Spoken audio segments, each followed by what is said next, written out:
US helicopter decided to propose it as a military version.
Juste un peu au-dessus de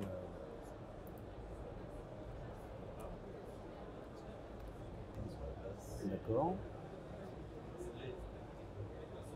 En dessous. Ok. On voit du monde sur les toits. Donc autour de la place d'un stade. Donc, on nous a remonté, on note la présence de plusieurs tanks, d'un PDG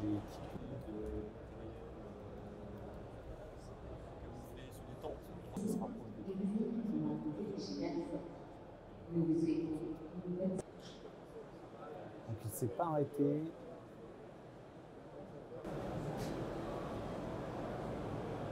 Oui, ouais.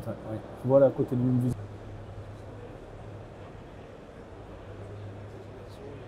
Toi, tu fournis en tant que... Alors, qui est le pilote d'ailleurs et qui est le pilote? Bien sûr. EOS Technologies a été créé il y a 5 ans avec un objectif très précis en tête, d'offrir à la France une alternative à des drones qui jusqu'à présent étaient exclusivement présentés et utilisés en provenance des États-Unis, d'Israël ou plus récemment de la Turquie. Sur la guerre en Ukraine, qu'est-ce qu'elle apporte comme renseignement? C'est que la guerre en Ukraine est aussi et surtout une guerre des drones. D'ailleurs, ce n'est pas pour rien que Zelensky a créé The Army of Drones. Donc, il y a vraiment une armée des drones aujourd'hui. Et cette armée des drones a un objectif particulier qui est d'essayer de limiter les pertes humaines pour aller sur ce que Thierry Berthier, un enseignement à l'UHEDN, a appelé la robotisation des champs de bataille. Autrement dit, plutôt que d'envoyer directement des personnes sur le front, peut-être que des machines peuvent s'entretuer entre elles et on peut du coup arriver plus rapidement à un statu quo et donc démarrer d'autres négociations. Parce que quand on veut aller représenter des situations complexes qui sont celles des engagements opérationnels, tels qu'on peut les voir en Ukraine, la simulation est un outil adapté, il produit de la complexité, il produit du stress pour les équipages et c'est avec ce simulateur Genius que nous on arrive à proposer aux utilisateurs de drones cette capacité à s'entraîner à leur mission. Comment ça se fait ? La technologie, et on voit effectivement que ce salon du Bourget est en fait pas forcément encore le salon des drones, parce qu'il y a encore beaucoup de plateformes qui sont habitées, mais que chaque année, chaque édition de ce salon, on voit vraiment une progression très significative des drones en termes d'exposants, en termes d'usage. Et l'Ukraine ? Il est bien évident qu'avec les événements récents du Haut-Karabakh, de l'Ukraine, de ce qui s'est passé en Éthiopie, au Yémen et dans différents théâtres d'opération, le drone est devenu un game changer. Donc devenant un game changer, il a forcément pris de l'intérêt pour un certain nombre d'industriels, mais aussi et surtout pour un certain nombre d'usagers du drone. Et donc